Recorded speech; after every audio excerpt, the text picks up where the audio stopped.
arriver tout de suite à Trini parce que la régie tu vois s'il est là.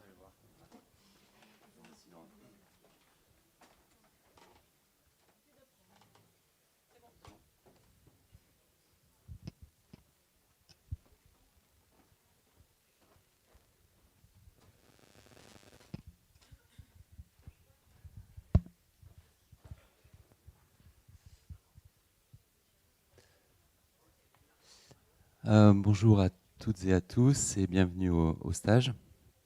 Quelques petites annonces. Hello everyone, welcome to the course. There are a few announcements before the course begins. These announcements mostly concern the organization of the course on site at Dhagpo, so I'll just let Olivier say them in French. Les bénévoles qui gèrent la vaisselle et le nettoyage des espaces repas ont besoin d'aide alimentaire. Et le soir aussi d'ailleurs. Donc en fait, il y aurait 4 à 5 personnes à chaque repas, si possible, donc pour faire la vaisselle et nettoyer les espaces repas. Donc le midi, à partir de 13h15 et le soir à partir de 19h30. Et donc pour nettoyer les espaces repas, en fait, ça concerne donc, le réfectoire, le salon, et la table extérieure. Et donc à 13h15 et à 19h30, il va y avoir un bénévole résident qui vous accueillera directement au réfectoire. Qui vous expliquera comment faire. En fait, pour que vous ayez le temps de manger, si ce stage, vous pouvez donc passer en priorité au réfectoire. C'est bon, tout le monde est la vaisselle. Et il faudrait également 3 personnes chaque soir pour éplucher les légumes, donc de 18h à 19h. Donc là, c'est l'équipe qui vous préparera. Et voilà, également le matin.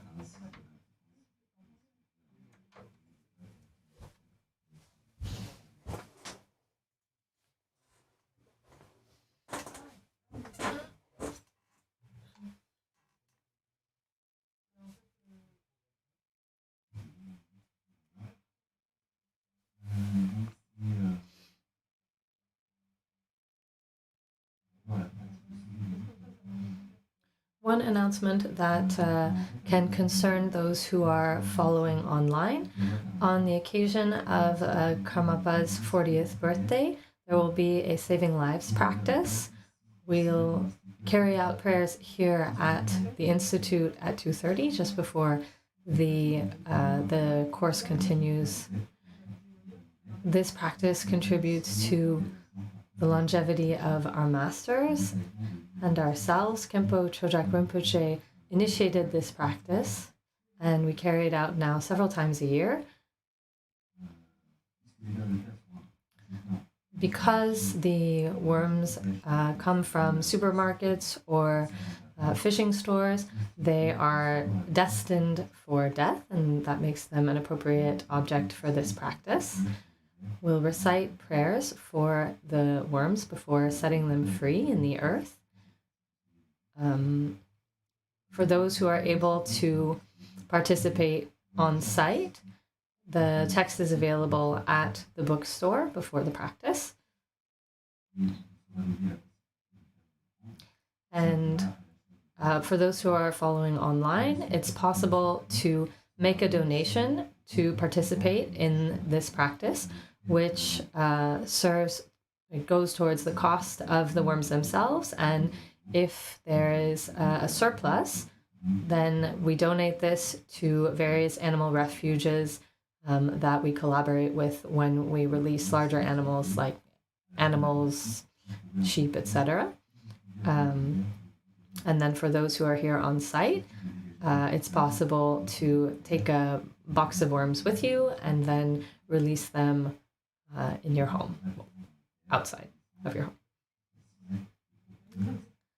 It's just necessary to move some leaves aside, put the worms down, put the leaves back on top to protect them from birds, and then the worms will dig down. They go as far as 6 meters, almost 20 feet into the earth.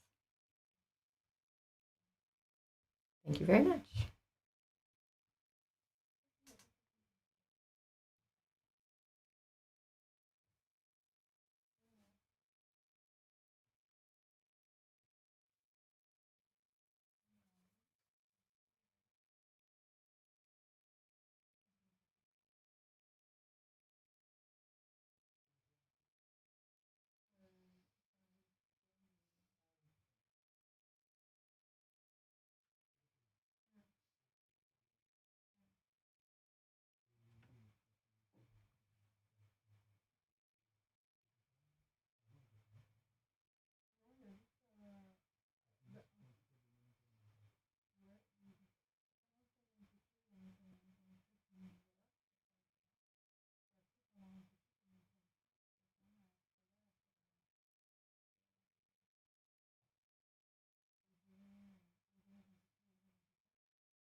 Hello. First of all, please let me welcome you all. I think we're also streaming online. There are other people with us from a distance in other languages. So welcome to you also. We find ourselves here for a few days together around the subject of the text known as the Heart Sutra. Before beginning the subject, I'd like to invite you to join me in taking refuge and generating bodhichitta. I think there are some new people who are coming to listen to this teaching for the first time.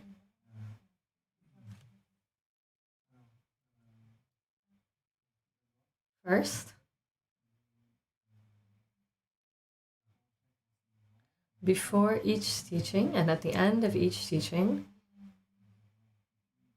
we have the custom to reflect on our intention, our motivation.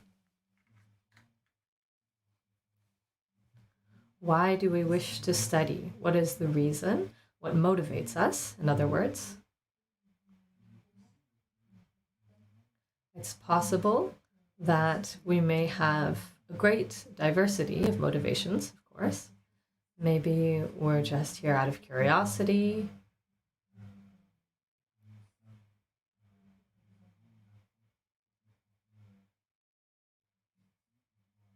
Maybe we have a critical approach. We come with a critical mind.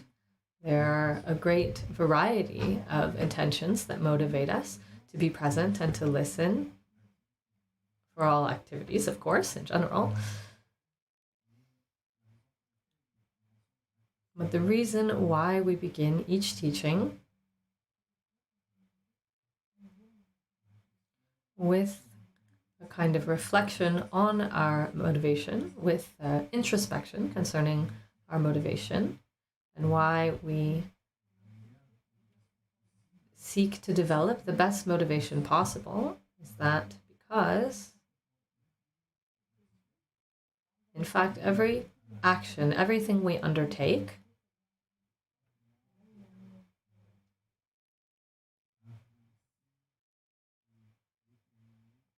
is deeply influenced and determined by the intention that precedes this action. If, for example,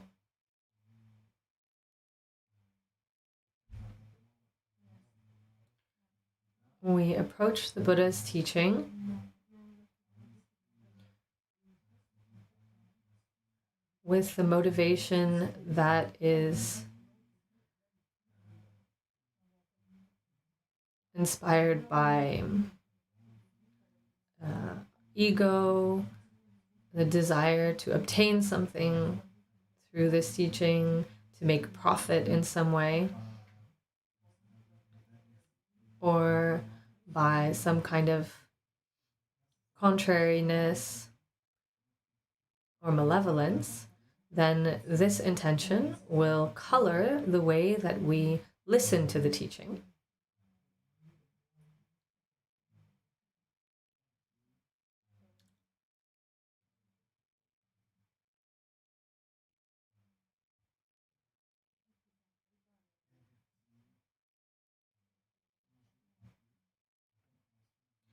And this intention will, in a way, cut off or pervert our listening to the teaching. We won't be able to listen to it in the way that it was truly given.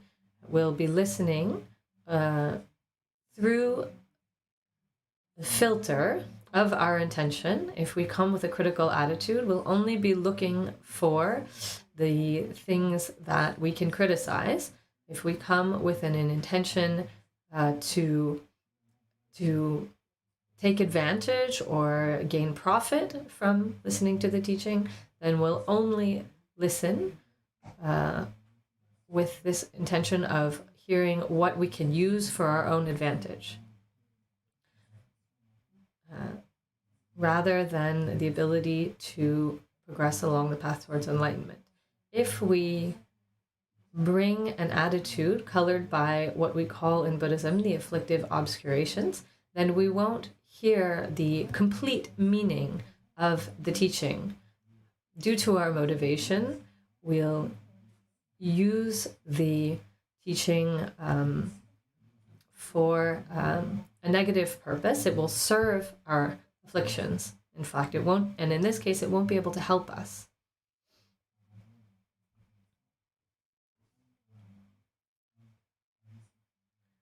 There is an analogy for this. Imagine a bowl. Imagine the teaching as pure water that we will pour into the bowl. If the bowl is dirty to begin with, if there's dirt or poison inside it, even if the water that we pour into it is absolutely pure, when we consume this water, it won't be beneficial for us. We'll be poisoned due to the poison that's in the bowl. And the way that we approach the teaching is similar to this. And this is the reason why we always invite ourselves, for the teaching, of course, but for all things, if we undertake a session of meditation, a study session, if we undertake a longer meditation retreat, or even other activities in ordinary life, it is important to be lucid concerning what motivates us.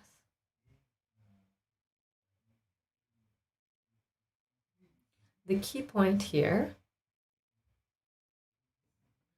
is to discern what basically is motivated by afflictive obscurations. If we undertake things that are motivated by our afflictions, these mental afflictions will determine the course of the action and its result, its fruit, what this will bring us. It will be of the same nature. And in the end, it will harm us more than help us.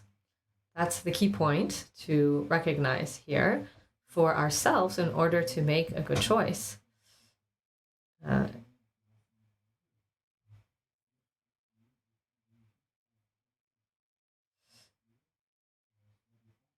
Do we want what the teaching wants? Is this what is good for us? What the teaching shows is causality, that what arrives, the fruits, the results, is determined by our actions.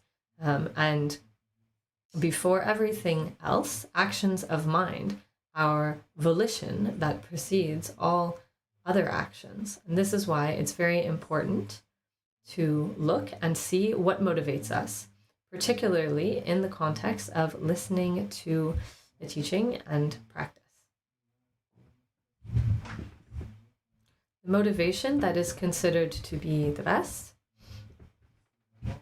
is first, approaching the teaching with an attitude that is, if I may say, one of humility. Like when we go see a doctor because we have a problem and we are looking for care, we approach the teaching as a solution to the dissatisfaction or suffering that we experience in life. So first, there's this attitude of humility. Often it's presented in this way, to consider ourselves like the patient and look at the Buddha like a doctor and see the teaching as a prescription. We look at it with an openness of our mind and and consider, how can the teaching really help me? How can I apply it in a meaningful way in my daily life so that I can transform? It's not a simply intellectual pursuit. Just listening, accumulating knowledge, etc. We try to see, how can I improve my situation? How can I get closer to, how can I truly progress?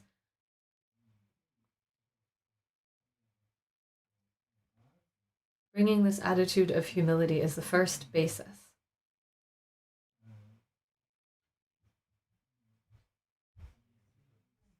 Then we also try to even further improve our intention by going beyond the bit of egotistical attitude that there can be in this first intention of listening to the teaching for ourselves. We can look beyond what is beneficial for myself that I can gain from the teachings, but also consider what's beneficial for others, to help others. We can approach the teaching with an attitude that goes beyond all personal interest. These 2 points are expressed first by taking refuge. We, at the beginning of each teaching, we take refuge together in the 3 jewels, in the Buddha, the Dharma, and the Sangha. Taking refuge in the Buddha, in other words, this involves a certain appreciation for what enlightenment is, seeing that it's something that is truly possible, and that it's the real meaning we can give to our existence, pursuing enlightenment. And to really make this the priority of our existence, actualizing enlightenment. So this is represented by taking refuge in the Buddha as our teacher, as a proof of the possibility of enlightenment. And we also take refuge in the Buddha in the sense of our own wish to become a Buddha.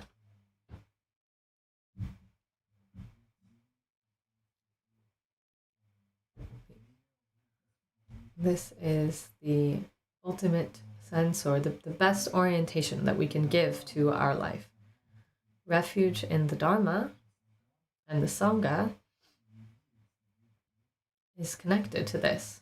When we also take refuge in the Dharma is, of course, the Buddha's teaching.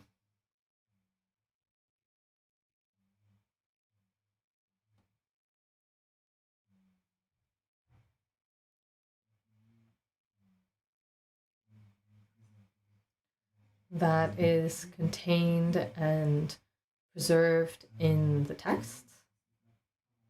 But most of all, it is the understanding of reality. Through understanding reality, enlightenment can be actualized, and it is in this way that we take refuge in the Dharma as the path. It is the path that allows us to accomplish enlightenment. In order to accomplish enlightenment, we need to understand reality. This reality is explained in the teachings, but most of all, it is quite simply reality that we need to understand. Refuge in the Dharma. Then, lastly, there is refuge in the Sangha. The term Sangha means an assembly, a community, virtuous assembly or community.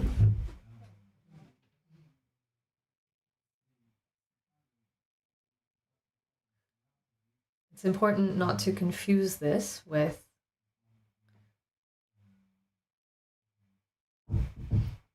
a form of, how to say it,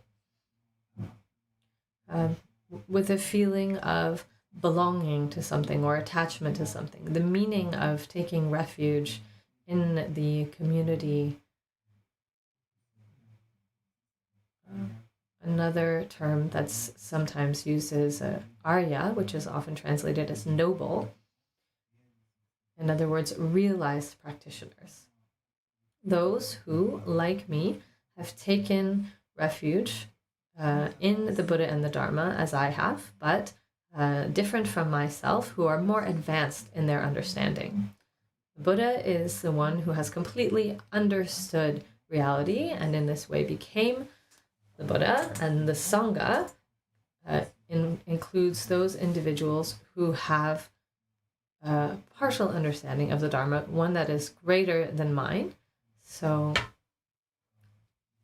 I rely on them in terms of their understanding, but also as friends, as supports that will help me understand reality and advance towards enlightenment.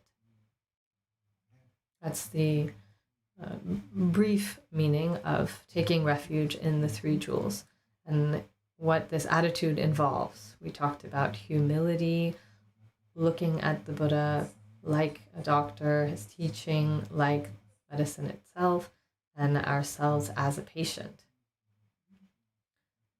Then taking refuge is also always accompanied by, and this is particularly emphasized in the Great Vehicle, this is generating bodhichitta.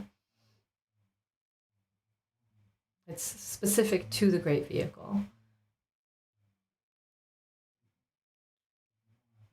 We wish to attain enlightenment, of course, but not only for our own benefit, in order to be able, in the same way as the historical Buddha, be a source of benefit for all beings without exception.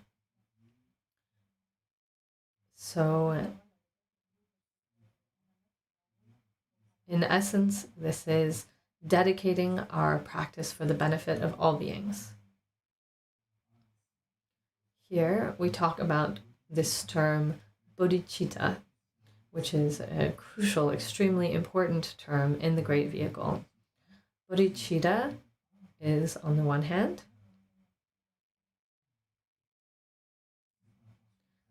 this altruistic intention.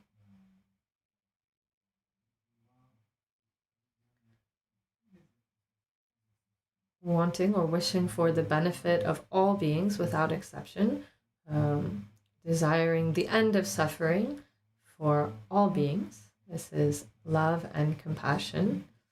Love is wishing for their benefit, and compassion is wishing for them to be free from suffering. And when we wish for this, we see that we don't currently have the means to do this, that I myself am afflicted, limited in my capacities. I don't have the possibility of eliminating the suffering of all beings and establishing them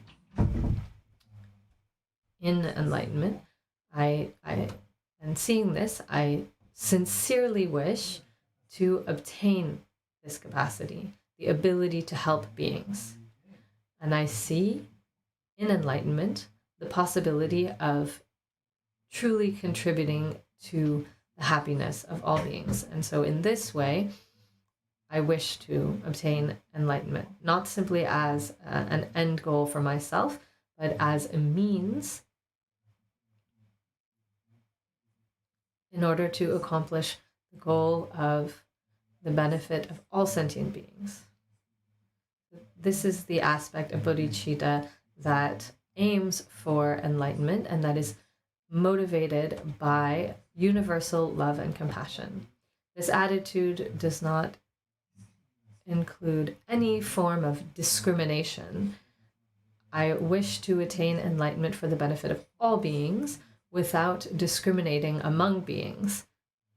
Not, I'm excluding insect, or I'm excluding animals, or I only want to benefit humans, or I'm excluding foreigners, I only wish for the enlightenment of French people, or I exclude other French people, I only wish for the enlightenment of my family. No, there's no discrimination in this love and compassion. There's no discrimination between species, between nationalities, between family and not family, no discrimination between genders, men or women, no discrimination of social class. There's no discrimination. It's not something that comes naturally to us. We all have, in a certain way, we all maintain certain kinds of discrimination. The first kind of discrimination is the attachment to me. I can love my family, but even among my family, I love myself more. If you ask someone, what's the best country in the world?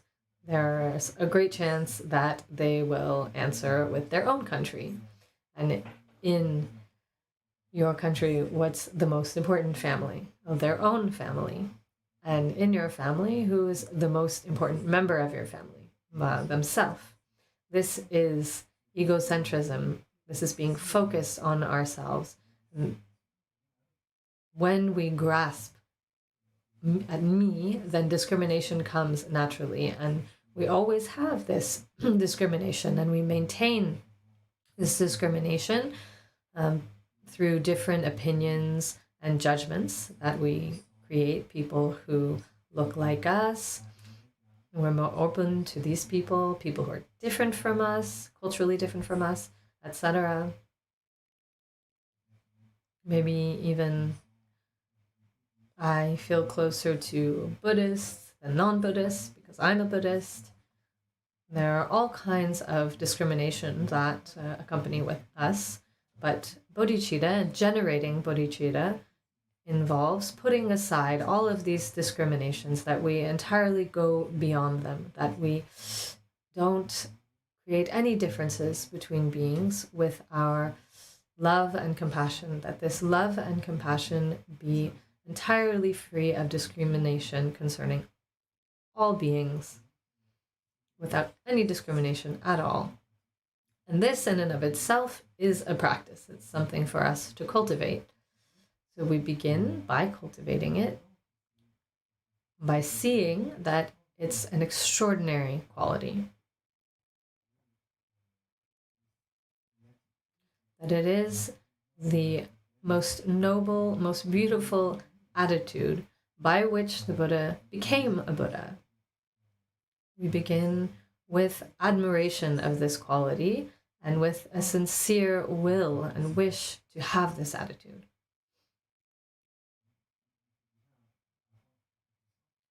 So we, of course, need to somehow already have appreciated this attitude of bodhicitta and then truly wished to actualize it. And then there's an exercise, if you will, where we progressively manage to surpass all of our discriminations. When we start out, it's not necessarily instantaneous, but we can at least aspire to this. And this is what is expressed in the beginning of each teaching session or practice session with what we call generating bodhicitta. So in the beginning of each session and at the end of each session, then we dedicate. At the beginning, we take refuge and generate bodhicitta, and at the end, we dedicate merit. This is a very important practice in Buddhism. What does this concern exactly?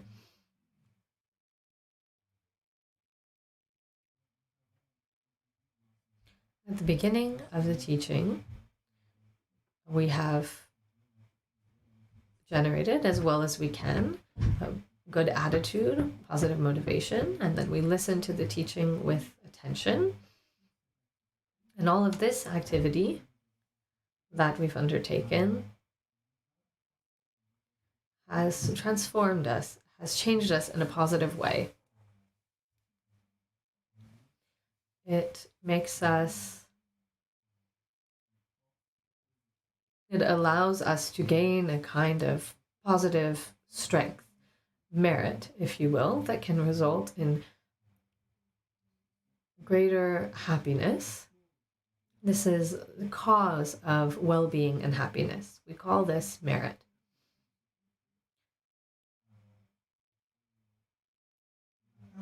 And it's possible, though, for us to become attached to this, and I have an expectation of something for myself. And here, the idea of dedication is a sense of making a donation, distributing this merit for all beings through our wishes.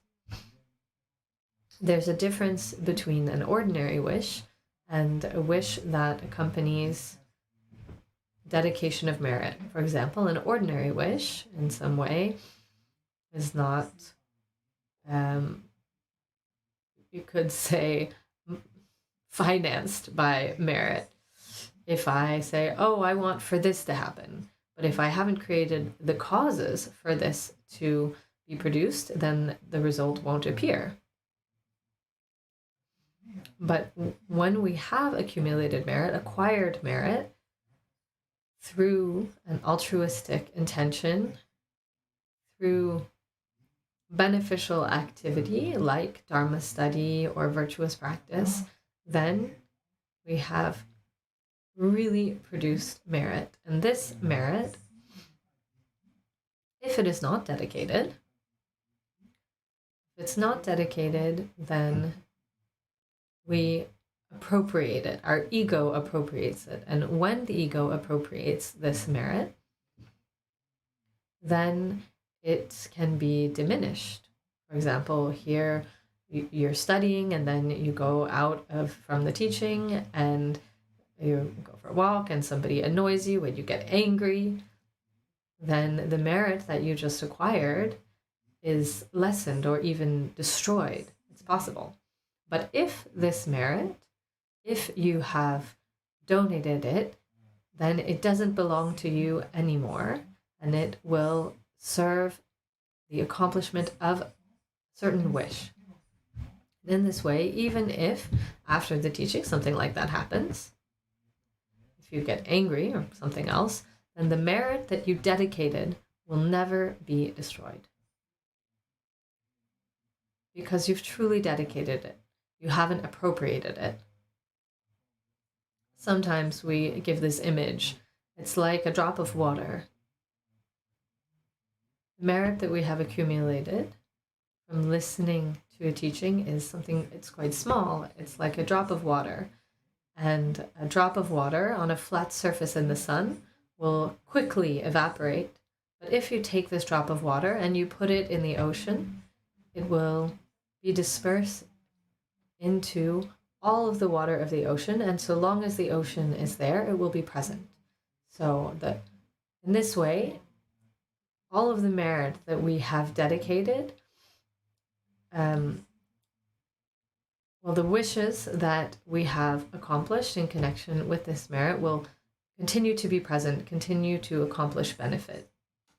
So dedicating merit is a way of investing one's merit properly. But it's necessary to do so without an egotistical motivation. If you think, oh, I'm going to dedicate it for myself, then it doesn't work. It's important for this merit to be free of attachment. The wish to obtain something for ourselves. It's necessary to truly dedicate it. At the end of each teaching, we generally dedicate this merit such that this merit will be the cause of the enlightenment for all beings, our own enlightenment and all beings, so that this merit can dissipate all sufferings of the world, that even temporarily it will be the source of happiness for all sentient beings, all beings without exceptions. And these are the wishes that we formulate, express. Sonandi Tanche Zikpani.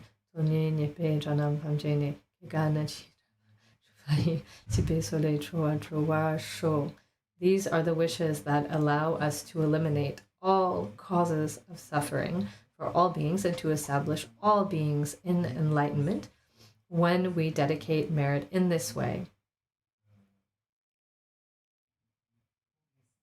And when we dedicate merit in this way, then we can truly progress. That's just a short explanation for concerning the customs that we have. If you're new here, if you're not familiar with this, the beginning of each session will begin with taking refuge and will conclude with dedicating merit. So now, it was a slightly long explanation, but please join me in taking refuge and generating bodhicitta.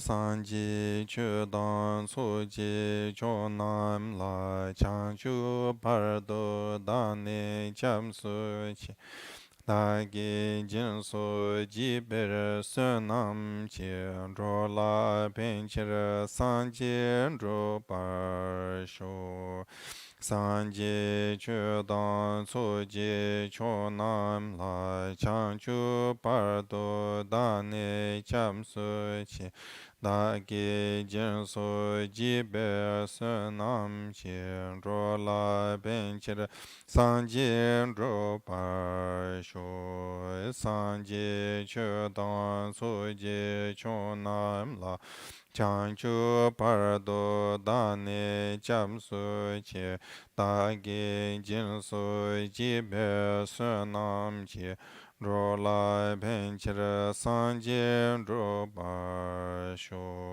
sanji chudan soji chonam la chanchu pardo dane chamsu chi dagi jinsu jibe sunam chi rola penchir sanji ro barsho. Et ensuite, je vais faire une prière au Bodhisattva. Next is a prayer to the Bodhisattva Manjushri, who personifies the wisdom of all Buddhas and Bodhisattvas, in order for us to all be blessed by wisdom so that we can have the discernment to correctly understand the teaching. Dende jambe yang lai chan tsai lo kange lo dre dim nye dendra nye dra namda ram sarve chi nye tunkun chi shin si je ni je tokra le bam tse kanda si be tsun ra ma ri mun tuma dungar chi sirve ro tso kun la pu chi tar tse yen la chu ju yang den su Rudare che ro nyumo nye long le che cha ro ro ze che ma re mu se dung ra nyu gu chi nye chun ze ra chen. Dune ta che sa chu tar sun yun tena lu zo gyar se tu bu ku chu tra chu tang chu ni jen zhe da lu mu se ren jambe yang la du. Den chuje cherav zire che dalu demo memba ramsat kada den chu shun lu to ba yi lu zhe po be nang wa tsar tu sor. Next, I invite you to, at the beginning of each session, to read the Sutra to Perfect Wisdom, of Perfect Wisdom. During our last meeting, focused on this text, I gave you a translation.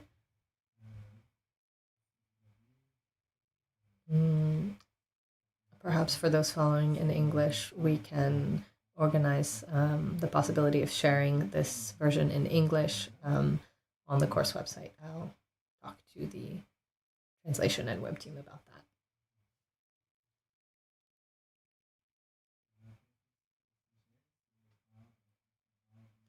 Ineffable, inconceivable, inexpressible perfection of wisdom. not produced and not ceased, space in essence, domain of individual reflective awareness, homage to the mother of victors from all three times, the heart of the glorious perfection of Wisdom Sutra. Thus have I heard, once the glorious one was residing at Vulture's Peak in Rajagriha, together with a great assembly of monks and a great assembly of bodhisattvas. At that time, the glorious one abided evenly in the samadhi of the aspects of phenomena called appearance of the profound. Also, at the same time, the noble Avalokiteshvara, the Bodhisattva Mahasattva, beholding the practice of the profound perfection of wisdom, observed that even the five aggregates are empty of substance. Then, by the power of the Buddha, the Venerable Shariputra said this to the noble Avalokiteshvara, the Bodhisattva Mahasattva. How should a son of the lineage or a daughter of the lineage train who wishes to practice the profound perfection of wisdom? Addressed in this way, the noble Avalokiteshvara, the Bodhisattva Mahasattva, said this to the venerable son of Sharavati. Shariputra, the son of the lineage or the daughter of the lineage who wishes to practice the profound perfection of wisdom, should observe in this way. They should view correctly that even the five aggregates are empty of substance. Matter is emptiness. Emptiness is matter. Emptiness is not other than matter. Matter is not other than emptiness. In the same way, feeling, apperception, conditioning, and consciousness are empty. Thus, Shariputra, all phenomena are emptiness, without characteristic, not produced, not ceased, stainless, not free of stain, undiminished, unfulfilled. Therefore, Shariputra, in emptiness there is no matter, no feeling, no apperception, no conditioning, no consciousness, no eye, no ear, no nose, no tongue, no body, no mind, no appearance, no sound, no smell, no taste, no touch, no phenomenon, no eye constituent, until no mental constituent up to and including no mental consciousness, no ignorance, no extinction of ignorance until no aging and death, up to and including no extinction of aging and death.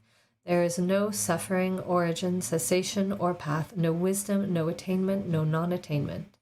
Therefore, Shariputra, because bodhisattvas have no attainment, they rely on and abide in the perfection of wisdom. Their minds having no obscuration, they have no fear, and passing entirely beyond falsity, they completely pass beyond sorrow. All the Buddhas who abide in the three times by relying too on the perfection of wisdom have fully awakened into the unsurpassable, true, and complete enlightenment. Therefore, the mantra of the perfection of wisdom is the mantra of great insight, the mantra of the unsurpassable, the mantra peering with the peerless, the mantra that thoroughly pacifies all suffering. Because it does not deceive, it should be known to be true. The mantra of the perfection of wisdom is stated, Teyata gate gate paragate parasamgate bodhisoha. Shariputra, in that way, bodhisattva mahasattvas should train in the profound perfection of wisdom. Then the glorious one arose from that samadhi and praised the noble Avalokiteshvara, the bodhisattva mahasattva. Well done, son of the lineage, it is like that. Son of the lineage, it is like that. Just as you have taught, the profound perfection of wisdom should be practiced. Even the Tathagatas admire it. After the glorious one had thus spoken, the venerable son of Sharadvati, the Bodhisattva Mahasattva Avalokiteshvara, and all of those surrounding, and the entire world with its gods, humans, demigods, and Gandharvas in admiration, praise the words of the glorious one. Teyata gate gate paragate parasamgate bodhisoha.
Before jumping into the text, it's important to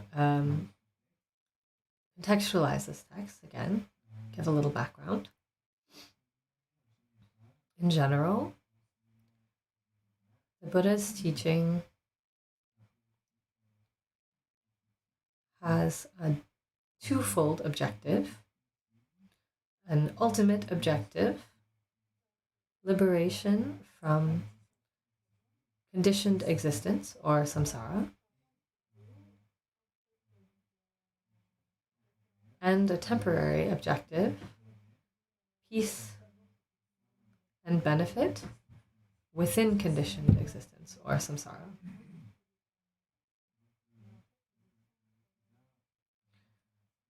In his teaching, the Buddha essentially explains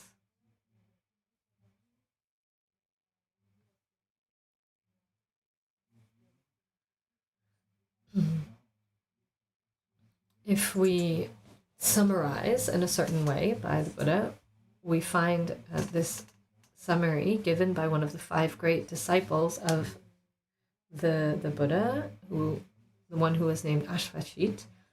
He summed up the Buddha's teaching in this famous phrase: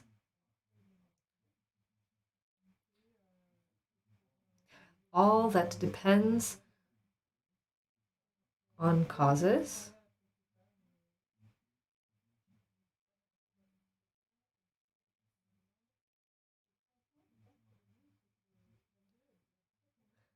Trinlay Rinpoche stating it in Tibetan. Unfortunately, I can't quite follow. In Sanskrit, this phrase is recited almost as a mantra.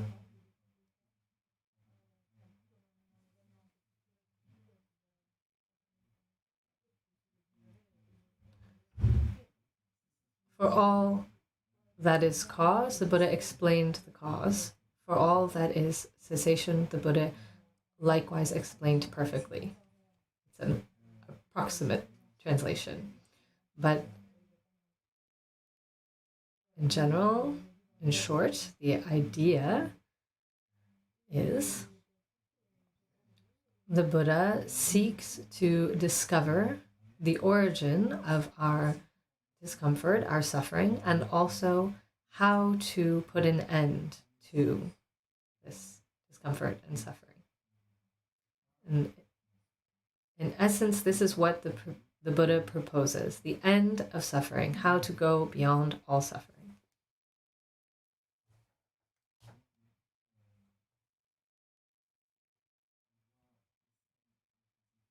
Here we can see, when I told you there's an ultimate and a temporary goal, it's not simply, Buddha's practice is not simply the pursuit of enlightenment, but also this practice has consequences and repercussions of temporary well-being. Within our present condition, we can obtain well-being in the context of our conditioned existence.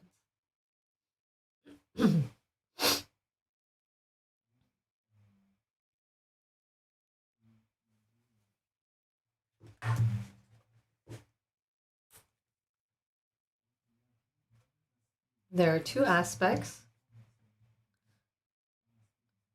There's an aspect of understanding that comes from, in short, the doctrine of the Buddha has 2 aspects. An aspect that is his teaching, what he taught, which is contained in the text, conserved in the text, Buddhist writings, and an aspect in terms of realization, the effective understanding. There are these 2 aspects.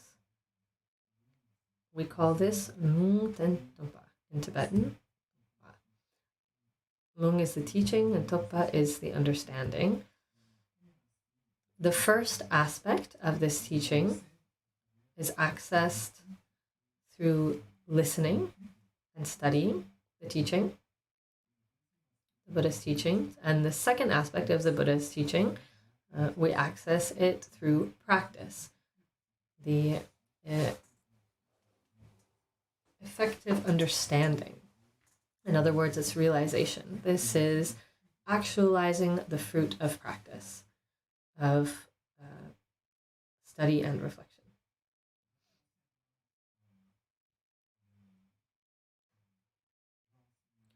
Concerning the teaching, the writing, well, the Buddha didn't write, but the teachings that are today conserved through writing, we distinguish what we call the Tripitaka, the three baskets. All of the Buddhist teachings can be summed up in these three sections. The sutras, the Vinaya, and the Abhidharma. This is what we call the Tripitaka, Katetu Sung in Tibetan, often translated as the three baskets, literally, or the three sections, three parts of the Buddhist teachings.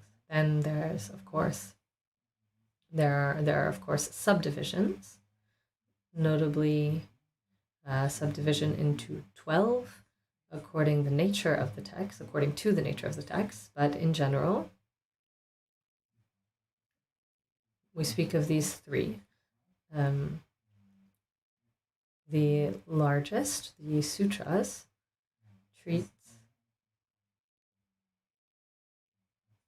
is primarily focused on practice, contemplative practice, if you will.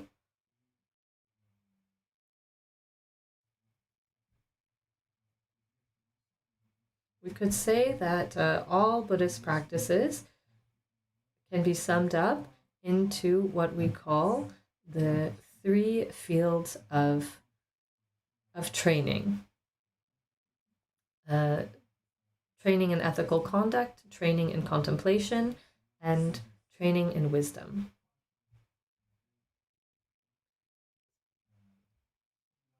In Sanskrit, we call this Shila, Samadhi, and Prajna. These three baskets treat these three subjects, but each basket particularly treats one of the fields of training. Concerning the sutras, they particularly treat samadhi. That's the predominant subject. It doesn't mean they only focus on this. They also have aspects of ethics and wisdom, but it's primarily focused on this. Vinaya primarily focuses on ethical discipline, and the Abhidharma primarily focuses on wisdom, knowledge.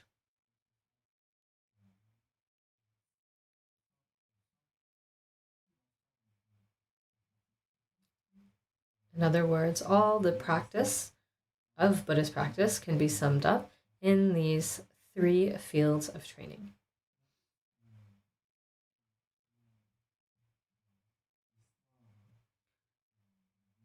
According to the history of the Buddha's life and the teachings that he gave, the tradition of the Great Vehicle distinguishes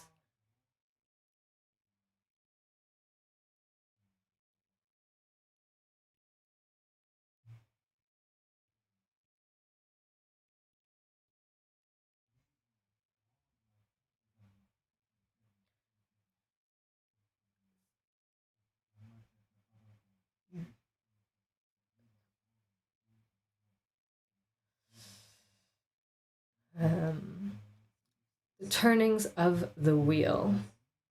This expression designates three levels of teaching,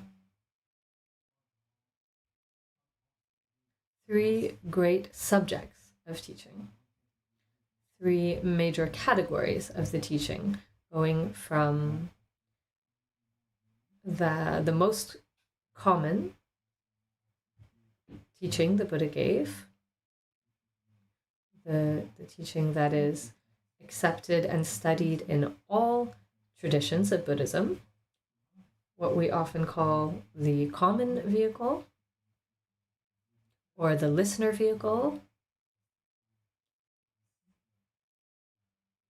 the Buddha's primary disciples. In Sanskrit, we call it Travakayana.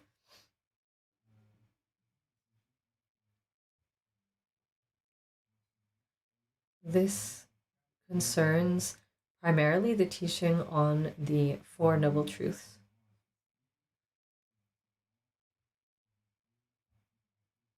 The teaching on the 12 links of dependent arising is also associated, and this is also connected with the vehicle of the Pratyeka Buddhas, the solitary Buddhas. Then the third part is the vehicle of the Bodhisattvas, concerning the teaching of the vehicle of the Bodhisattvas that is specific to the Great Vehicle. There's also a mention of 2 other turnings of the wheel of Dharma.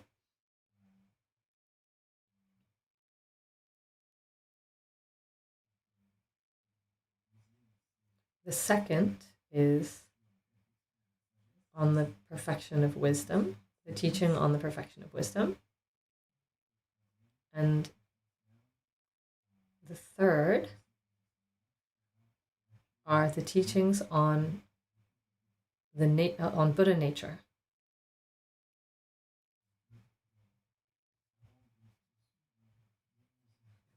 I can see that it's 11 already, so we're gonna take a short break as planned.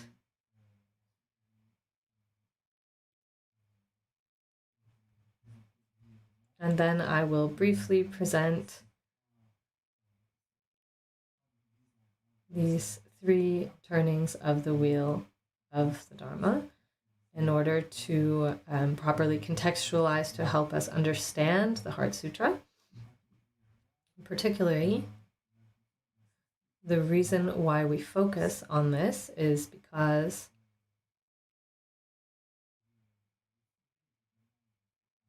the subject of the Heart Sutra is the perfection of wisdom, the teaching on emptiness. In the Buddha's teachings, this concerns a teaching that was intended most of all, or above all, for the bodhisattvas, disciples who had the greatest ability, most skilled, if you will. And this means that the teaching contained here is very subtle.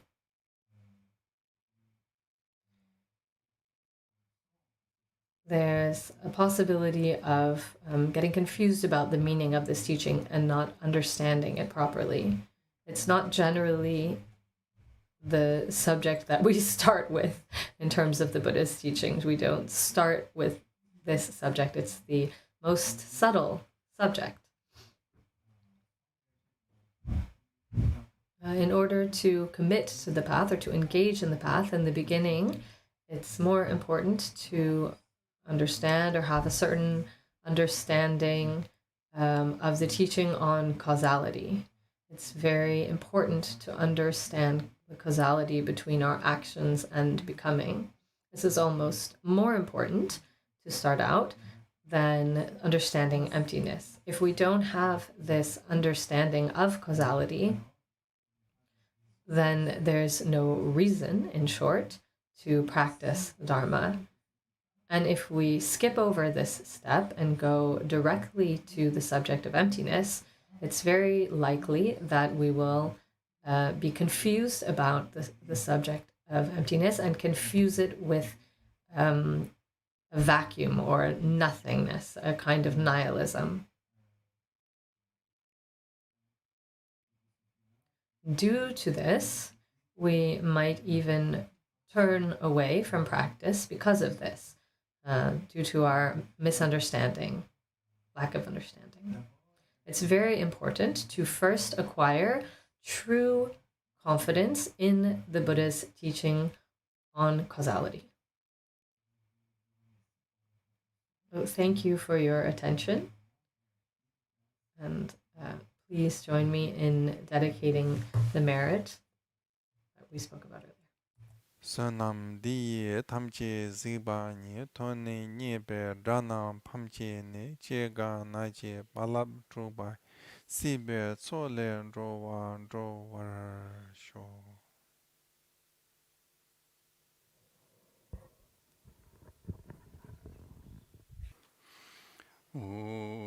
Sanje chodan soje chonam lai chanju pardo dane chamsu che dage jinso jibe sonam chi rolai benjira sanje robar sho sanje chodan soje chonam lai Pardo dane jamsu che dage jinsu jibe sunam chi rola benjira sanji robar shu sanji chodan soji chonam la chanju pardo dane jamsu che dage jinsu jibe Sanam chi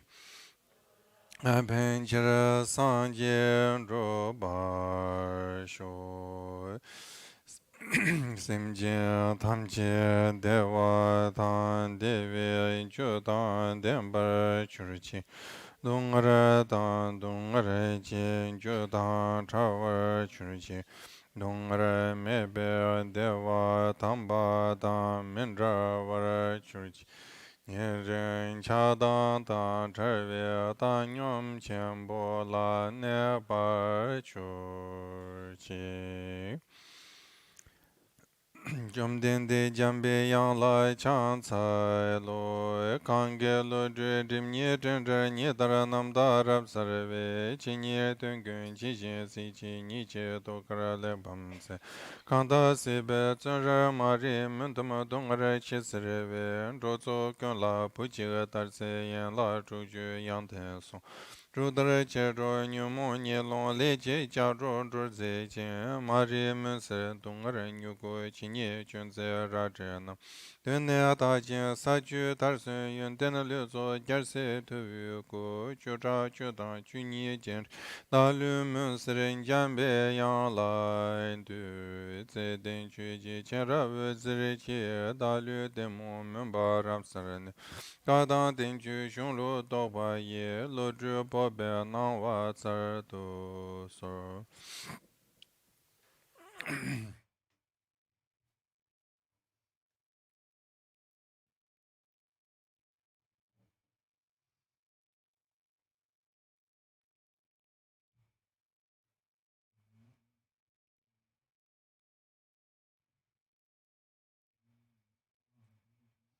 So now we'll briefly look at, as I mentioned earlier, certain points, certain foundational points concerning the Buddhist teaching.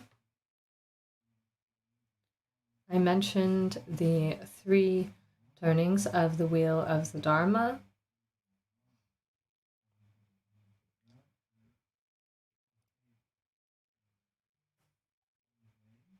Following his enlightenment, if you remember, Prince Siddhartha left his family, left behind his royal condition to follow the example of the ascetics. He practiced meditation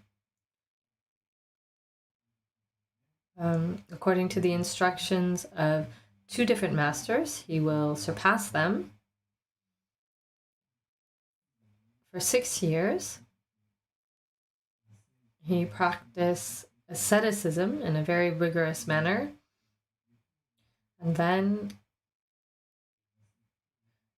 he turns away from this overly rigorous asceticism that weakened his body and follows the middle path that avoids the two extremes.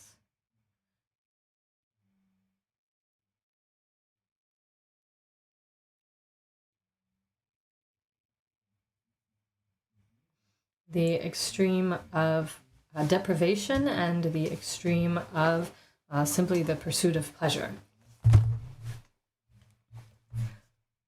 Then he will find in the place today called Bodh Gaya, a place called Vajrasana, he attains enlightenment. For the week following his enlightenment, he remains in silence, he doesn't teach. Then he receives the request to turn the wheel of the Dharma.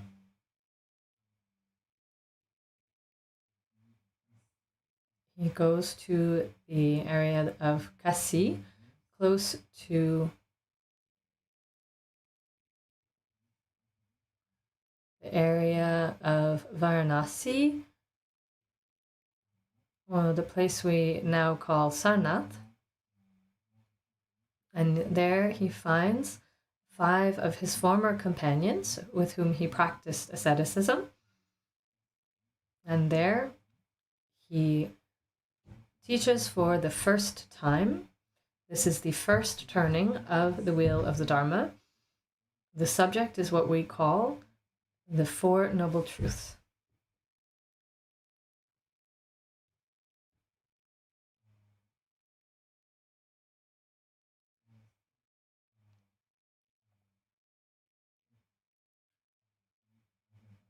Later on, in the region of Magadha, Rajgira, what we call Vulture's Peak, which is mentioned in our sutra, in fact. This is where the second turning of the wheel of the Dharma occurs. This is the teaching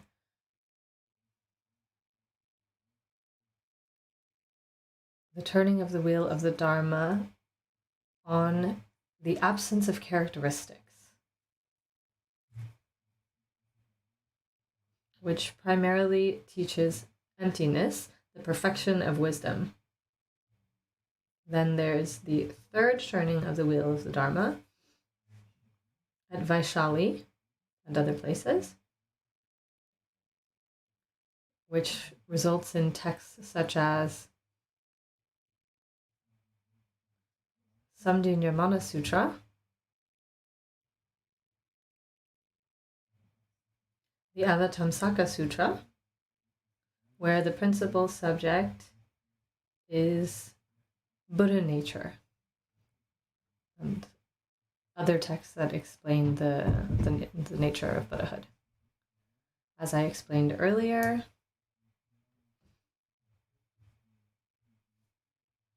what is common to all vehicles, to all Buddhist traditions, is this first turning of the wheel of the Dharma, and then the second others essentially concern teachings of the great vehicle. They are specific to the great vehicle. They're not mentioned, for example, in the traditions that belong to the common vehicle, such as the Theravada tradition, as we call it today, Theravada Buddhism.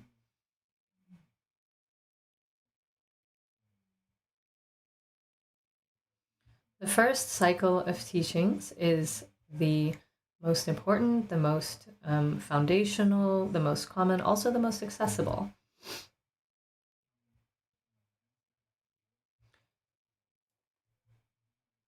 In this teaching, the Buddha particularly explains causality concerning suffering, unhappiness, and also causality in terms of how to free ourselves from discomfort, suffering. This is what we commonly call the Four Noble Truths, or the Four Truths taught by the Noble Buddha, or the Four Truths of the Aryas, or the Noble Ones. In In these teachings, the Buddha appears a bit like a doctor. He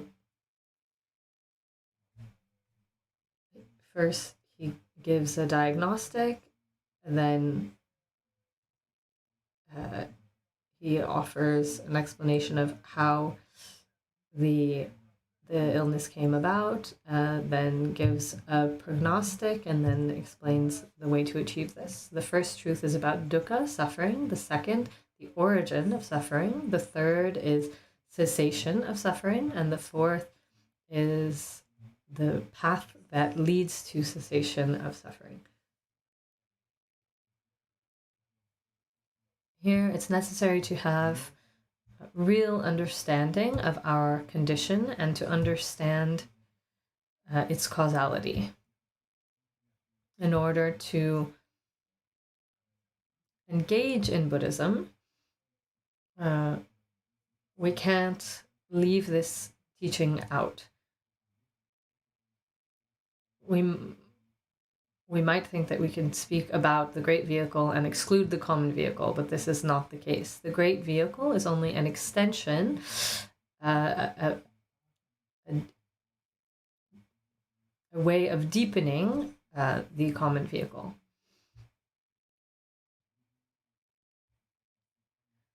It's not a historical event that happened later. These vehicles aren't the result of inner conflict or schism within Buddhism. This is not at all the case. This concerns these expressions simply relate to the Buddha's pedagogical skillfulness.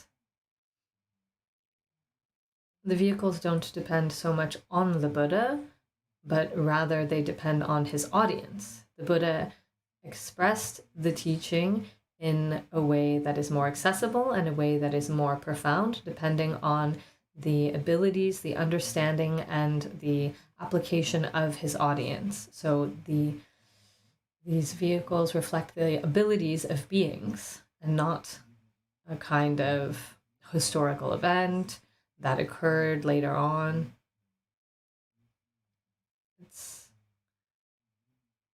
They come from the tradition at the time of the Buddha.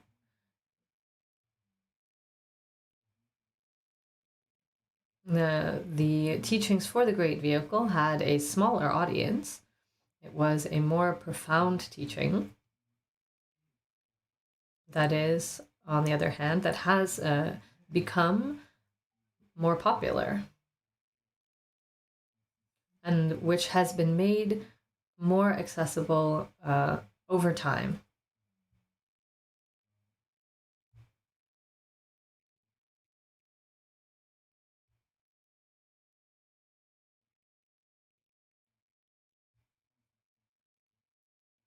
If we consider things from a purely historical perspective, we can distinguish the teachings of the Great Vehicle that began to spread and become more popular later on.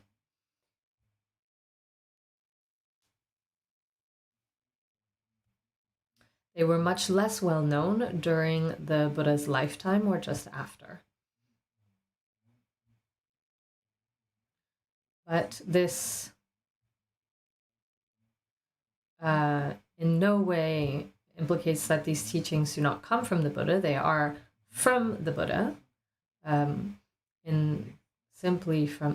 terms of the sense that they are the extension of the teaching that we find in the common vehicle.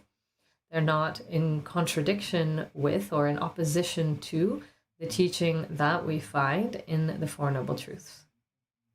The teaching on the Four Noble Truths is very important to understand. It is the essence, if I may say, of Buddhist teaching. And furthermore, if we want to understand, for example, the teaching on the perfection of wisdom, as it is explained in the short sutra known as the Heart Sutra. It's interesting here for us to look generally at this teaching on the Four Noble Truths.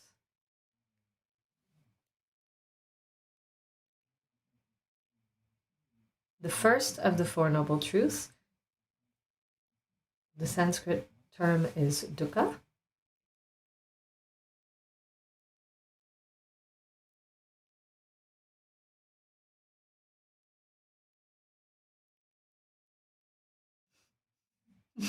Pardon me.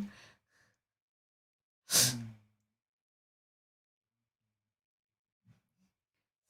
dukkha, which we translate today very often by suffering. In general, this term dukkha is associated with the notion of suffering, but it has a larger meaning than the ordinary suffering, the ordinary meaning of the term suffering. Some translators prefer other terms, such as discomfort, unhappiness, dissatisfaction.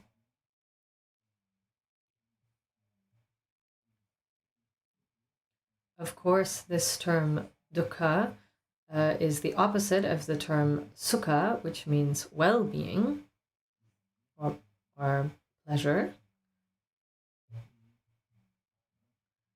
Dukkha then is suffering.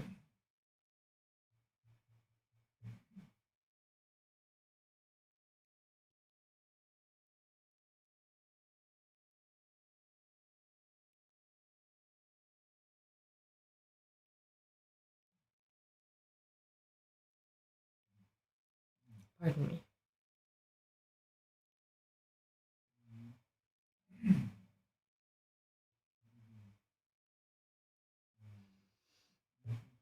How can we understand this? The Buddha expresses that all conditioned phenomena are characterized by dukkha, by this discomfort. Of course, this term comes back to an idea of feeling, the Sanskrit term vedana. We can find the term dukkha vedana, sukha vedana, an unpleasant feeling or a pleasant feeling.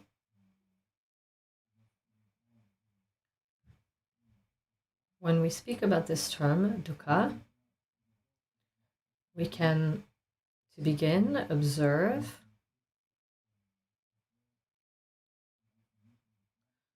what we all agree on as being painful.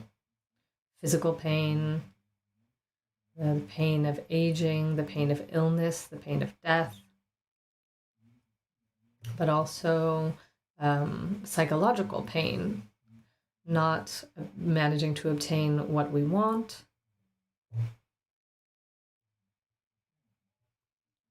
or losing what we love.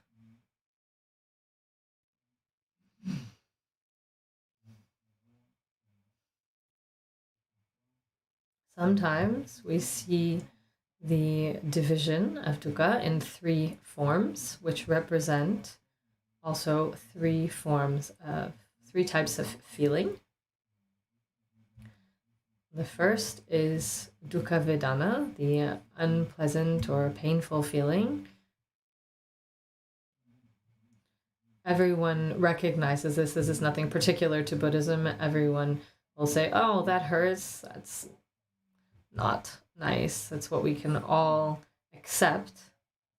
easily accept as being unpleasant in nature. Physical pain, psychological pain. We find this in life. Our life is marked by this. We cannot escape it. Having taken birth, then we die. We are subject to illness, physical and mental pain. We all try to lessen it as much as possible, to escape from it if possible. This is our common pursuit, if I may say, pursuit of all sentient beings, whether we are human, animal. There's no difference concerning this subject.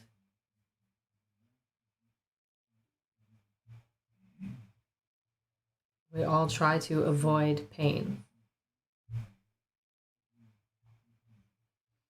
That's unpleasant feeling. The next category is less obvious for us.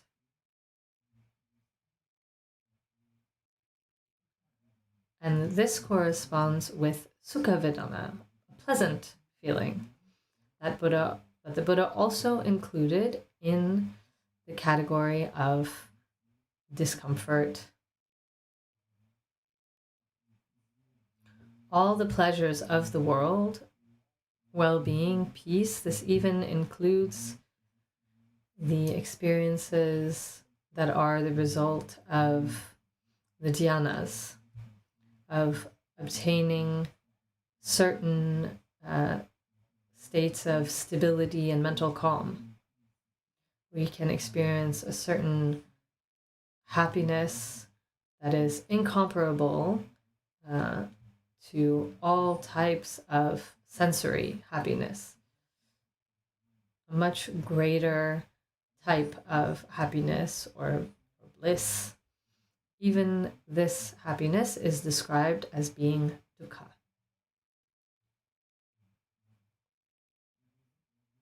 Suffering or discomfort. The reason for this is their impermanence. All that is conditioned is impermanent. Everything that depends on causes and conditions, everything that is an assemblage that doesn't exist in and of itself, that relies on assembling causes and conditions, is impermanent. It changes. Pleasure, pleasant feeling can occur in the way that we know it. For example, our senses can experience pleasure, but sense pleasures are followed by disappointment because it is important. It changes. And the greater our attachment to this feeling is, the greater our disappointment is later on, because we cannot hold on to it. It changes. So in this way,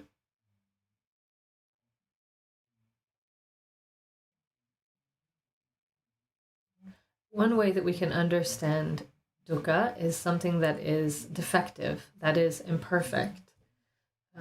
Pleasant feelings are defective, they're imperfect. They lead to disappointment. In the moment of our feeling, there's no pain.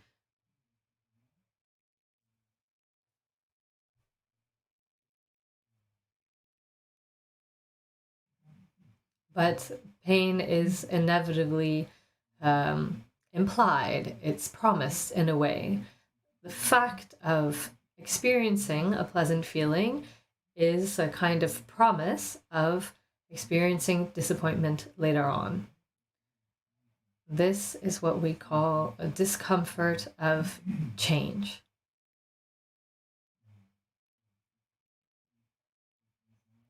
All that is pleasant, agreeable, positive conditions, good health, wealth, prestige, all of these things that we associate with pleasure or well-being are ephemeral. They pass. They disappear. They break. And when they disappear, they bring disappointment, discomfort with them. In short, dukkha here says or means that even pleasant feeling is a kind of discomfort. This is something that we ordinarily have a hard time distinguishing. We all pursue, obviously, pleasure, well-being.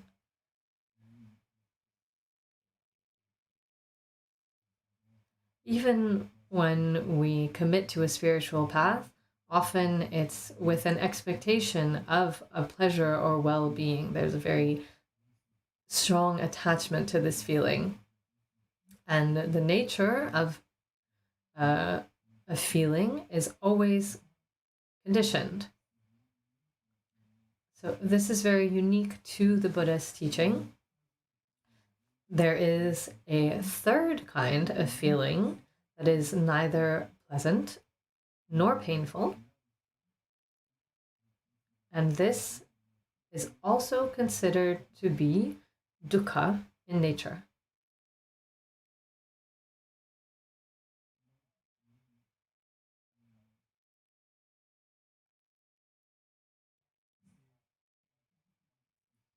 This is much harder for us to understand.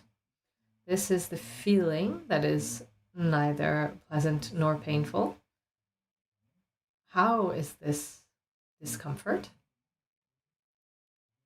Simply because it is feeling, because it is conditioned. An image that's shared to help us understand this, that can help us understand it. So first, there are two other images. The first image, to see the subtlety of this form. For example, if you have a hair that falls into your shoe, you'll never feel it. Or even in the palm of your hand, you won't feel it. It's so small and your hand is not very sensitive. But this same hair, if it goes in your eye, is extremely unpleasant.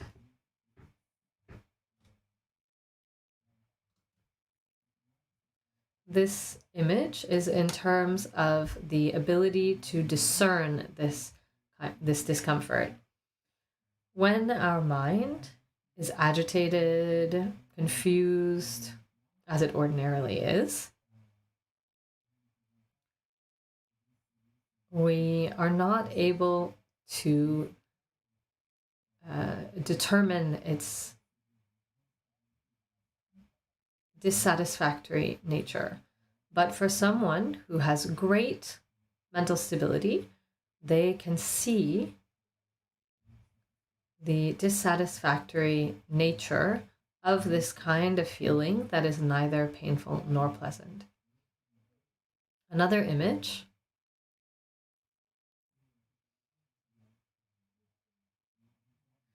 is the example of consuming toxic fruit. So imagine you take a fruit, it's poisonous. When you taste the fruit, it might have a good taste. That's a pleasant feeling. But because the attachment to a pleasant feeling is a promise of future suffering, then in the same way,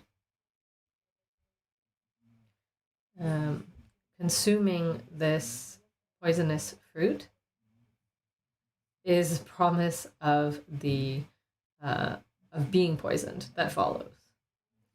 But the effect doesn't manifest immediately. There's a kind of incubation period, we could say, when the poison is present, but it's not manifest. And this period corresponds with the neither pleasant or painful experience. Our mind is not free from the conditions for the emergence of the experience of suffering. And due to this, even if we don't feel something pleasant or something painful, nevertheless, it will necessarily manifest.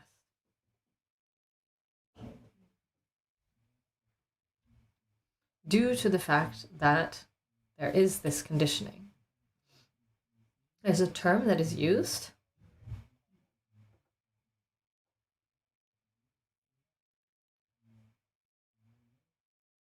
suffering or discomfort that is coexistent with or that includes all that is conditioned.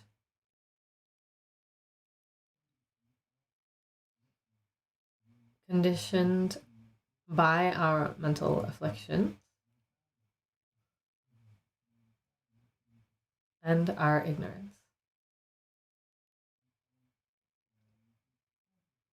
The simple fact that mind does not know reality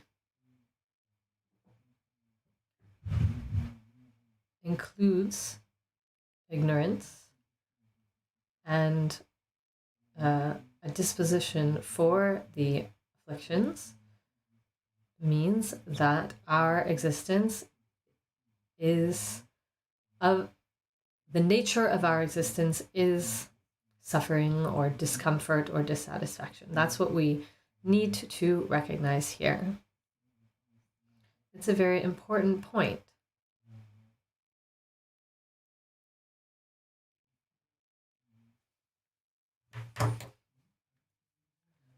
Because we don't habitually have this kind of discernment. There's a constant desire, attachment,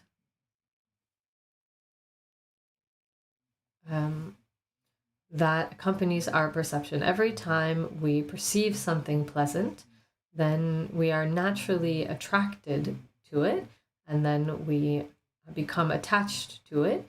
As soon as we perceive something unpleasant, we immediately experience aversion, rejection. We express violence towards these things. This is our reaction in terms of our feelings. The reason why this occurs and why we continue in this way is because we are attached to pleasant feelings and we feel aversion toward unpleasant feelings, and we perceive them as being real, efficient, functioning things that are outside that we can obtain. This process, this confusion, in a way, leads to this.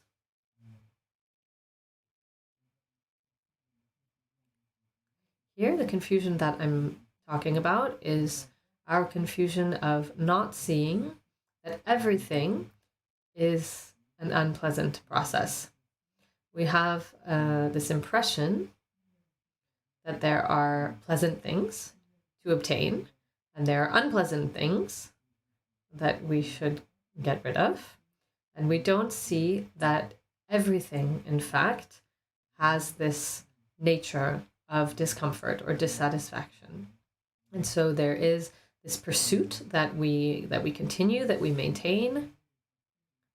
The essential idea to take away here is that in the absence of the understanding of dukkha,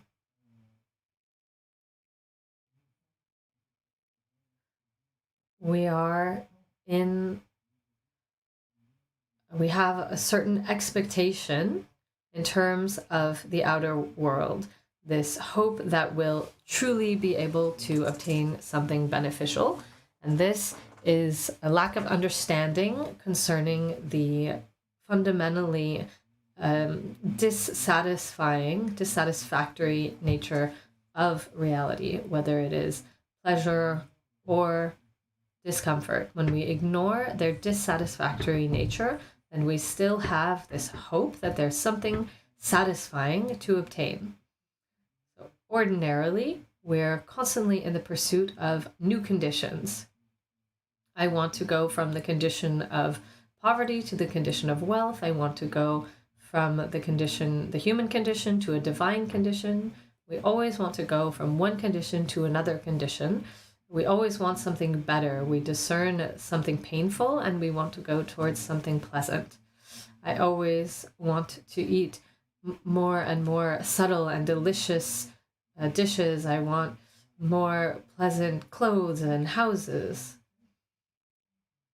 But nevertheless, every time I'm always pursuing a condition that is dissatisfying in nature. No matter how pleasant it is, only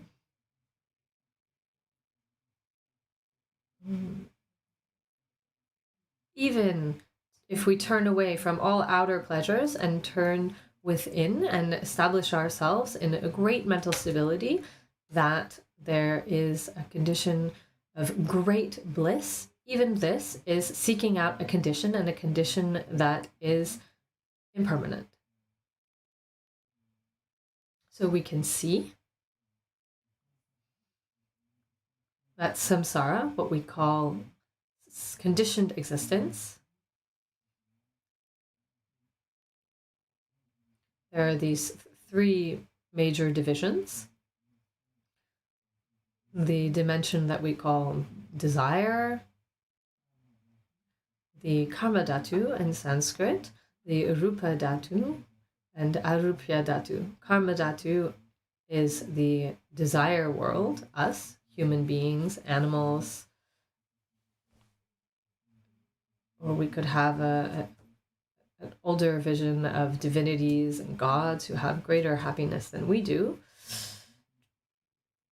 but who are nevertheless in the pursuit of something external.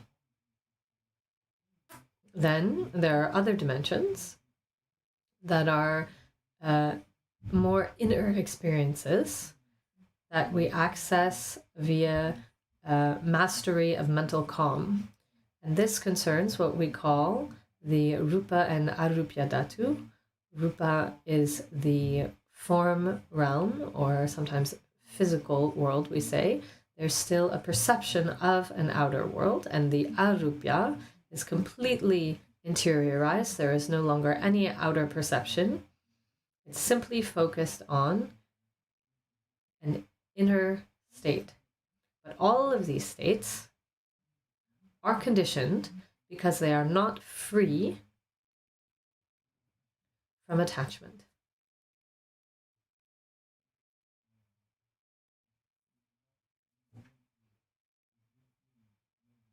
This brings us to the second noble truth. We call this the origin of suffering or discomfort. The Buddha expresses this primarily as being desire or attachment. There is a misunderstanding of the conditioned and dissatisfying nature of things, and the experience that we have, whether it is painful or pleasant. There's always a kind of pursuit, some kind of desire for something, a desire for something pleasant, and as soon as something pleasant is present, attachment comes with it. We appreciate it, and then we become attached to it. We are immediately attached to it. When we experience, for example, a kind of mental calm, a great bliss, as soon as this bliss ceases, we are attached. We grasp onto it. Even ordinarily, this is what we call Krishna in Sanskrit.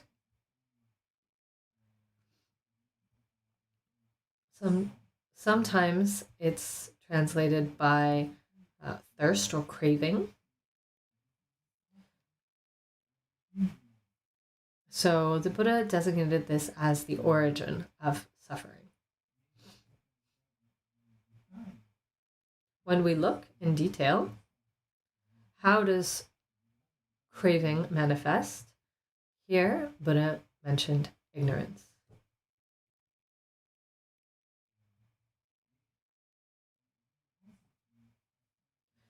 Ignorance is an absence of knowledge, an absence of discernment. Whereas here, craving is explained in a more positive way in terms of how conditioning is produced and perpetuates itself. It is a foundational notion in Buddhism, what I said earlier. Before going into emptiness, it's very important that we have acquired a real confidence in the notion of causality. This causality between craving and becoming.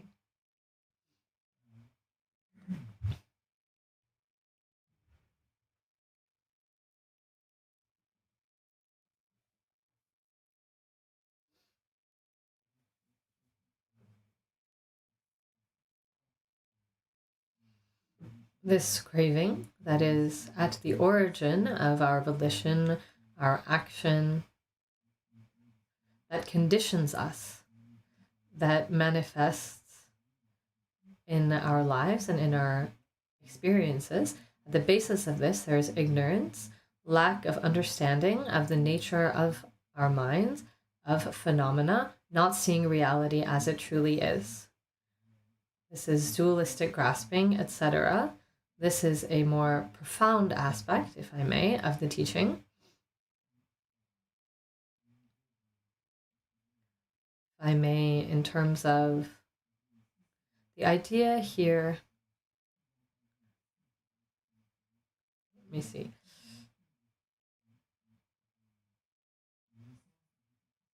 Of course, here there is the implication of cyclical rebirth. The goal of Buddhist practice is not just relaxing, feeling good today, but the goal is to escape from the perpetual cycle of birth. In other words, so long as there is this craving is kind of the electricity, the energy, the power that leads to birth, that leads to being born, and that leads to taking on a form of life as a human, an animal, etc. It comes from this power of desire, but it's based on ignorance. Ignorance makes it so that desire is possible. Desire is what is active, what creates the conditions for us to take birth and rebirth and rebirth and rebirth without beginning and without end. When we are in this cycle, then we're in a cycle of discomfort or dissatisfaction or suffering, a perpetual dissatisfaction. So long as we don't realize the unhappy nature of things, desire is there, attachment is there. As soon as we perceive something pleasant, we want to have it. As soon as we have it, we don't ever want to lose it. This is volition, volitional acts, which only perpetuates this discomfort.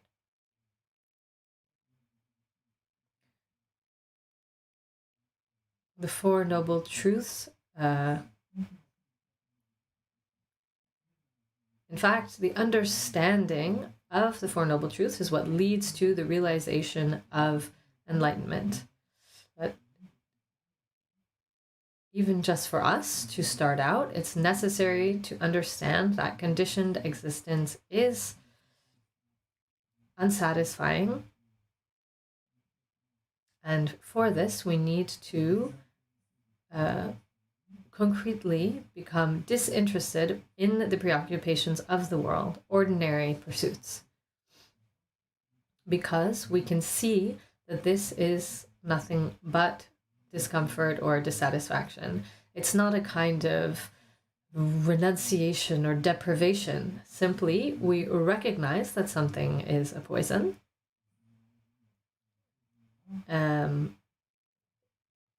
And it's mixed with very good wine. You won't want to drink it.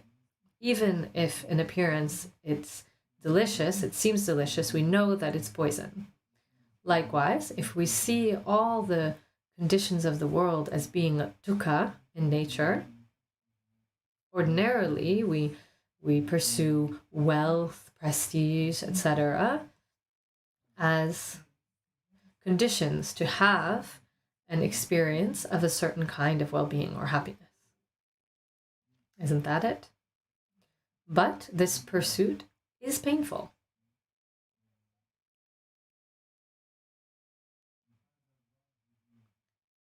Not having things is painful.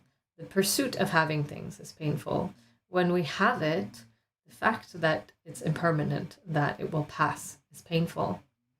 And when we even look at the pleasant experience, it's simply conditioned. It's nothing but something conditioned. It's at its basis, it's just an illusion. So this is what can allow us to become detached from the preoccupations of the world, what we often call the 8 worldly dharmas.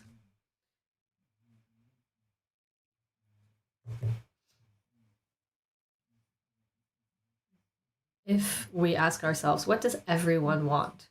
What does everyone around us, looking for? What is the goal of all of this agitation around us? In general, it's one of the 8 objectives of the world. There are 4 positives and 4 negatives. The positives are what we want, and the negatives are what we want to avoid. What we want to have is pleasure, gains, honors, and fame. What we want to avoid is pain, loss, dishonor, and infamy.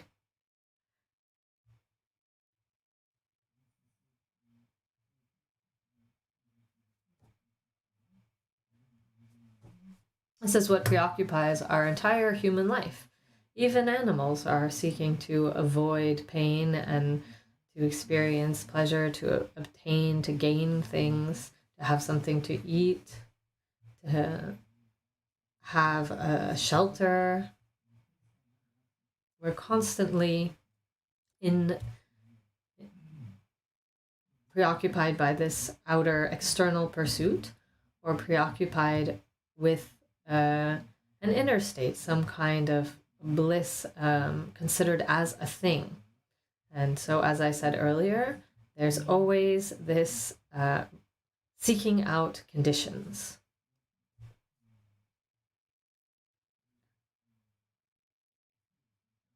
To continue with the 4 Noble Truths, the Buddha mentions the possibility of beyond suffering, going beyond suffering, the beyond suffering. Apart from talking about desire, I didn't develop too much on the origin, but it involves ignorance.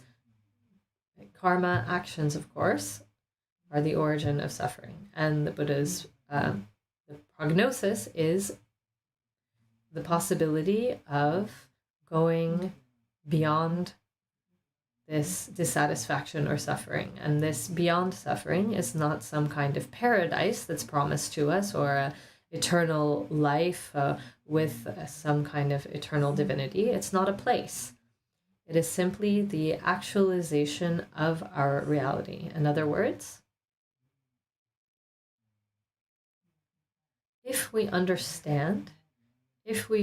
really understand how suffering or dissatisfaction occurs, then we can find a solution.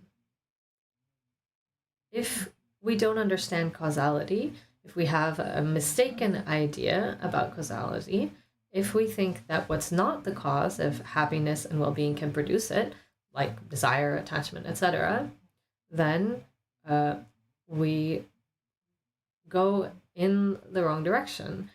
In the pursuit of happiness, we'll be creating the causes for unhappiness. Or we might be in denial of causality. We might think that things occur without any connection to our actions, that good things, bad things, pleasant things, unpleasant things has nothing to do with our actions.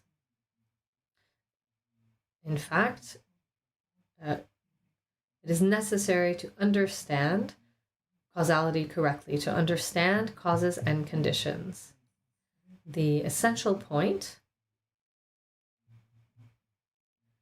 taught in the Four Noble Truths is that if we understand this causality, we can see that craving and ignorance and our actions are the origin of our suffering, dissatisfaction, and then we can find a path, a way to escape from this, and we can see how to be free. Like when a doctor has the correct diagnosis, then he can offer a remedy because he knows the cause of the illness. He can say whether or not we can be healed and how we can be healed.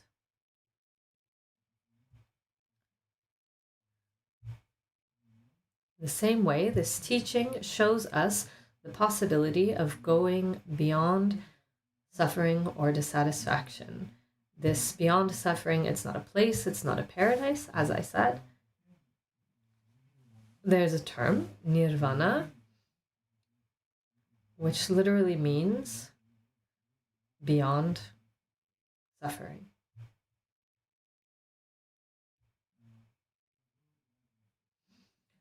Beyond suffering is simply when the causes and conditions for suffering have been surpassed. In fact, we are the ones who perpetuate the causes and conditions for suffering.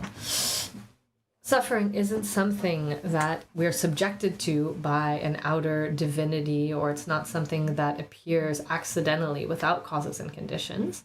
It comes from our ignorance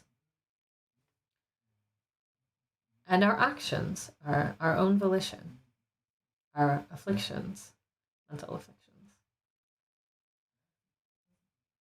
This is something that depends on us, something that we can work on. If it depended on some kind of external power, we couldn't do anything about it. It would be beyond us. But if it only depends on my own mind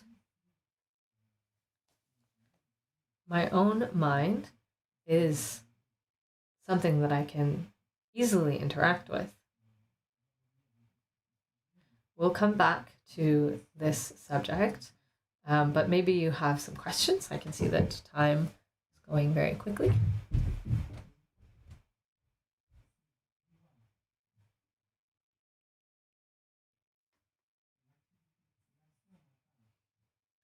What is volition? Mental action. Simply when something present is there, we experience attraction and attach to it. When we perceive something, then we desire it. Or when there's something unpleasant, we don't want it. We wish to be separated from it.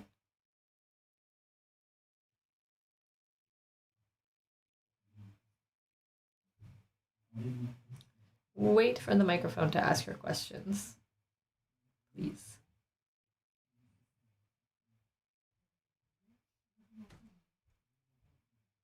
Okay.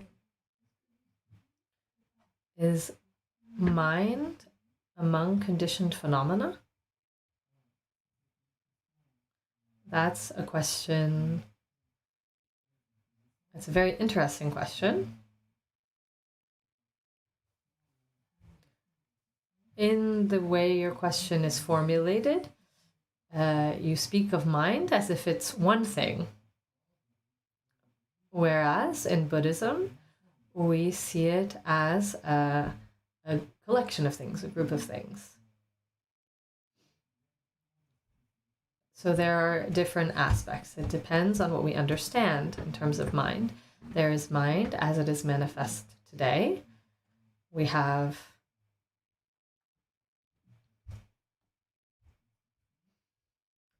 perception. Perception manifests as a duality of a subject that perceives and objects, outer objects that we perceive.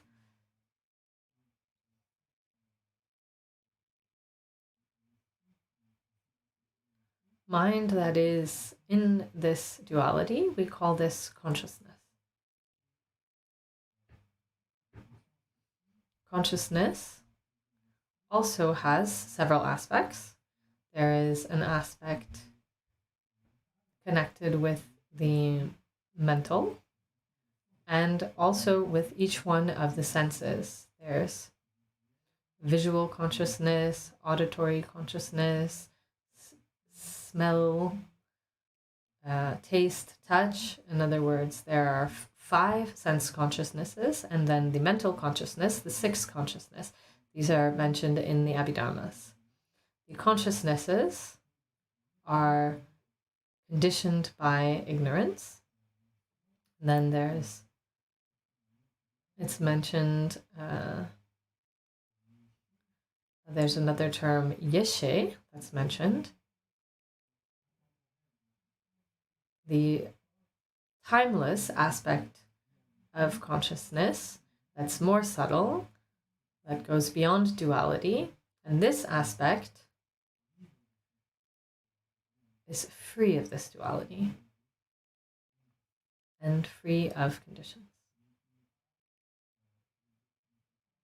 But we shouldn't confuse it with the notion of an entity or a self.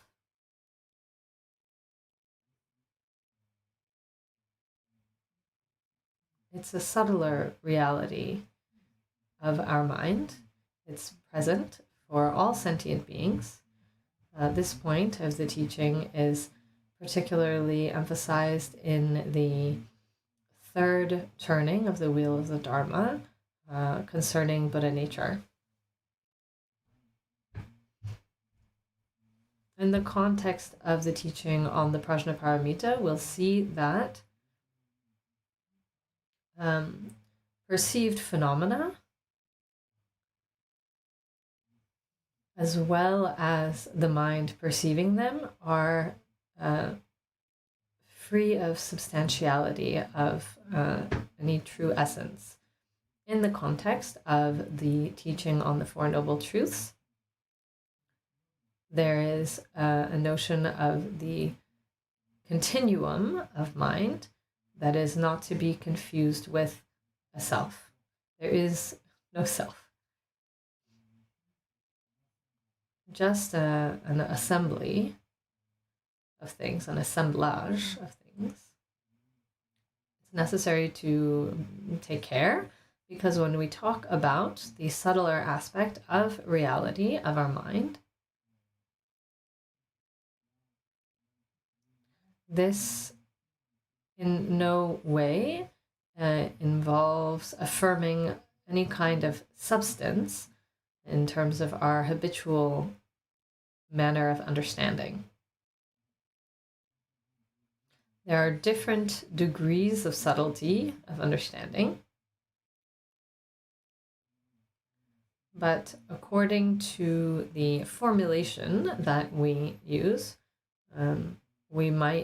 it's easy to confuse when we talk about subtler aspects of mind. We might confuse it with some kind of substance, or we might hear an affirmation of nothingness of everything. That's kind of indeed nothingness, and indeed that's not the case. So there is a kind of subtle understanding that we need to develop.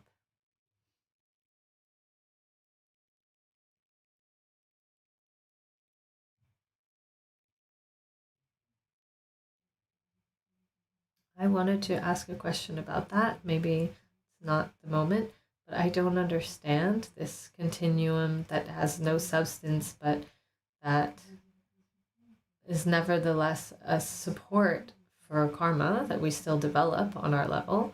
So then what's reincarnated? What maintains this karma? In fact, I think one of the problems that we can experience is the way that we approach an object of knowledge. For us, ordinarily, knowing is necessarily connected with identifying something and attributing an identity in and of itself. So when we talk about rebirth, there must be something that's reborn. It would be contrary even to the structure of grammar to say that there's rebirth without something that's reborn. When there's an action, there is indeed a subject that accomplishes the action. It can be singular, it can be plural, but there's always a subject.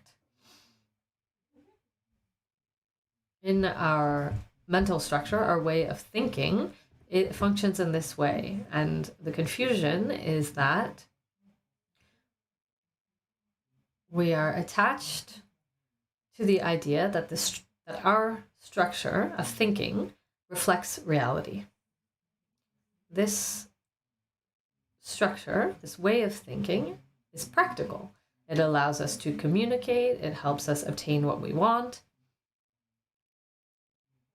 But it's an error on our part to attribute a perfect correspondence to this way of thinking with reality.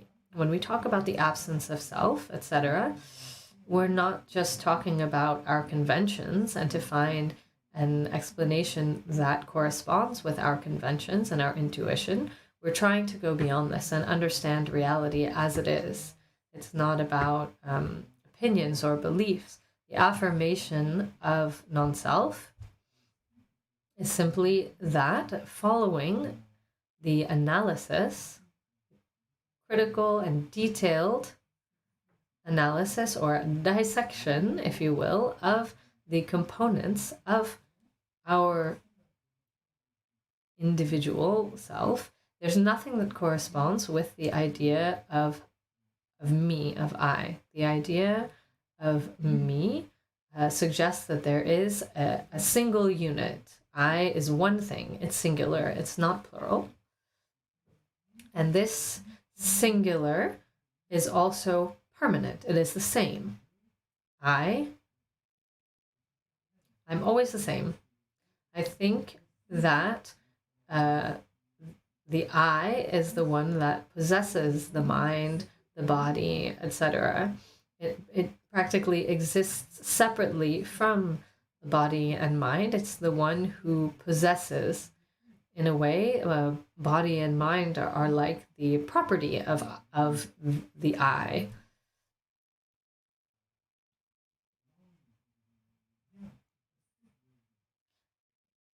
They are the I's belongings.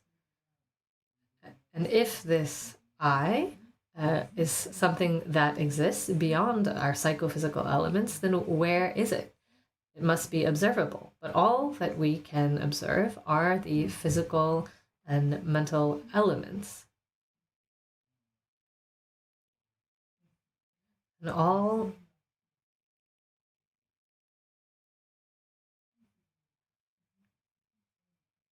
of these physical and mental elements are also made up of parts. We cannot find any singularity, and we also cannot find any permanence. All psychophysical elements are in constant state of change. There's neither unit nor permanence. And in this way, we can see that this notion of I is a mistaken conception that doesn't correspond with the reality of what we are. So then, what are we? We are a continuum, a flux, a psychophysical flux where every moment is determined by the present moment determines the moment that will follow. There is a future, a becoming that is possible, but it's possible not because I exist. In our shortcut way of thinking, we think that if I experience something, then I exist. There must be someone who's there who's experiencing things. But it's not because there's a unit, a being, a singular being in and of itself that experiences. That experience is possible. Experience occurs due to the coming together of various psychophysical elements. Each moment is connected to the next in a continuum due to causality. If we look for the beginning and the end of this causality, we won't find it. It is a continuum. It's a continuum without beginning or end, but we can see how it occurs. We can see if there is becoming in terms of suffering or if there's liberation in terms of this becoming. If we can become free from this conditioned becoming. Helps me understand better. Maybe we can come back to it. Yes, I'd like to come back to it. We'll conclude here for lunch. We'll come back at 3, and before that at 2:30, there is a Saving Lives practice that you can all take part in. Yes. Tamji ziba toni nipe ranam pamchin chega naji balab truba yi sibe tsole ndrowa sho.